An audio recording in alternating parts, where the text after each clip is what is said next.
नमस्कार। मैं श्रीपाद बख्शी पुनः उपस्थित हूँ आपके सामने पानी से जिंदगी से एक और मोती लेकर। अंग्रेजी में एक वाक्य बोला जाता है, गुड सर्वेंट बैड मास्टर। इसको पैसे, आग एवं आदतों आदि से जोड़कर यह भावार्थ प्रस्तुत किया जाता है कि ये कुछ ऐसी बातें हैं जिनको अपने नियंत्रण में रखा जाए तो अच्छा है, और यदि हम ही इनके नियंत्रण में चले जाएं तो बुरा है। इसका सबसे ज़्यादा प्रयोग पैसे और आदतों की अच्छाइयों और बुराइयों को दर्शाने के लिए होता है। इसको और अधिक व्यापक स्तर पर जोड़ें तो यह कहा जा सकता है कि वे सब बातें जो हमें आराम देती हैं, हम उसके धीरे धीरे आदी होते जाते हैं और कालांतर में उसके गुलाम भी।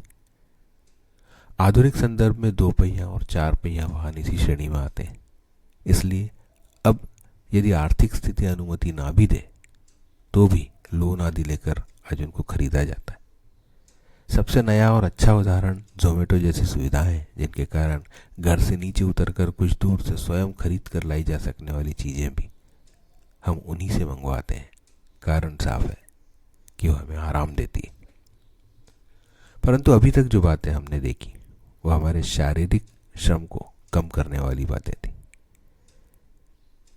जिन्हें हमने अपने पास से कुछ पैसे खर्च कर अपनाई क्योंकि वह हमें आराम दे रही थी।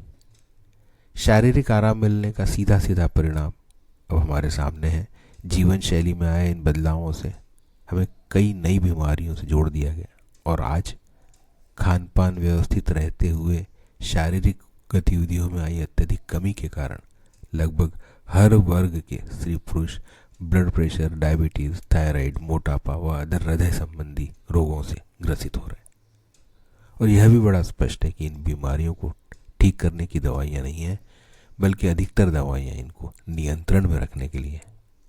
मतलब इन बीमारियों के आने के बाद दवाइयों से नाता आखिरी सांस तक बंध जाता है।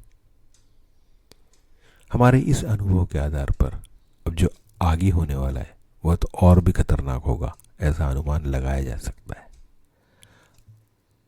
अब हम सबके जीवन में प्रवेश करेगा एआई, आर्टिफिशियल इंटेलिजेंस या कृत्रिम बुद्धि।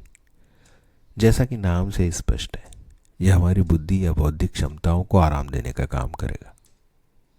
अभी तो गूगल मैप जैसी व्यवस्थाओं ने, जिसमें एआई का समावेश भी नहीं था, हमारी रास्ता आदि याद रखने की क्षमता को बहुत हद तक प्रभावित कर दिया है। अब एआई आने के बाद पत्राचार, कोई निबंध, प्रेजेंटेशन और आंकड़ों का विश्लेषण इत्यादि के लिए हमारी बुद्धि का प्रयोग आवश्यक नहीं होगा। इसके अलावा एआई और क्या क्या कर सकेगा वो हम जैसे सामान्य लोग तो शायद अनुमान भी ना लगा सके। परंतु यह अनुमान तो लगाया ही जा सकता है कि यदि शारीरिक क्षमताओं का कम उपयोग कर हमें शारीरिक रोगों से जूझना पड़ रहा है, तो क्या मानसिक क्षमताओं का कम उपयोग होने से मानसिक रोगों से भी जूझना पड़ेगा? यह शाश्वत सत्य है कि जिस भी अंग का उपयोग ना किया जाए वह कालांतर में अनुपयोगी या कम उपयोगी हो जाता है। जिस तेजी से एआई हमारे जीवन में प्रवेश कर रहा है, उससे यह स्पष्ट हो रहा है कि भले ही वो आज गुड सर्वेंट लगे, परंतु भविष्य में बैड मास्टर बनने की उसमें अपार संभावना है।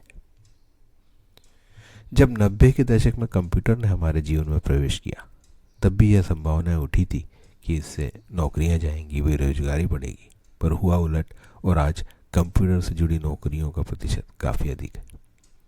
इसी आधार पर कुछ सकारात्मक भावना रखते हैं और यह प्रार्थना करते हैं कि एआई के कारण हमारा कुछ नुकसान ना हो।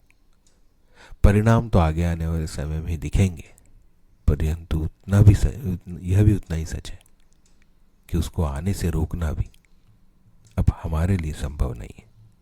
जय हो, नमस्कार।